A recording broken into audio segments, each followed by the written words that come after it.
দখলদার এই জাতীয় লোক যদি ঘোরে এই নির্ভয়ে জনগণ বলবে ব্যারিস্টার সাহেব তো রোজগার ছেলে ভালো মানুষ, এর সাথে এইসব মাল ঘুরছে কেন?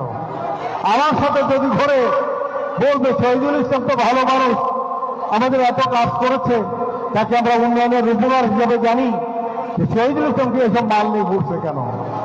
অতএব বাবা, তোমার করে বিনীত অনুরোধ, আগামী দিনে অপার ভবিষ্যৎ সম্ভাবনা তোমার জন্য অপেক্ষা করছে।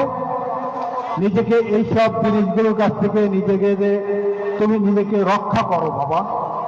আমি তো তোমাকে আগেও বলেছি, আমি তোমার চাচা আছি, দেশ নায়ক যারা তারেক রহমান যদি তোমাকে নমিনেশন দেয়, আগেও বলেছি এই বাদ আমার তৈরি, কিন্তু এই সিট তো আমি ওই স্বাধীনতা বিরোধী জামাতকে ভোট দিতে পারি না। আমি জামাত ঐক্যবদ্ধ হলো ইনশাআল্লাহ এই দিকপুর ভালো এখন কাল পাওয়ার সাধ্য নাই আমাদের হাত থেকে নেয়।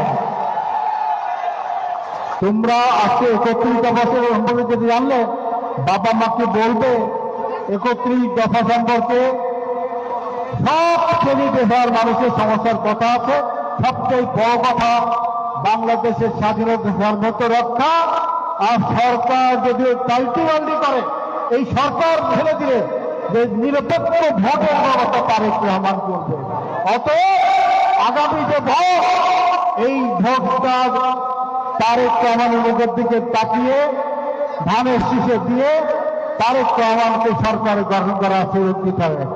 সব শেষে একটি কথা বলতে চাই, ষড়যন্ত্র চলছে, প্রতিবেশী দেশ দিদি ওখানে আছে, তারা ষড়যন্ত্র করছে। এখানে আওয়ামী জামাত সৃষ্টি করেছে, তারা ধুলাবাড়িতে মাছ শিকার করতে চায়।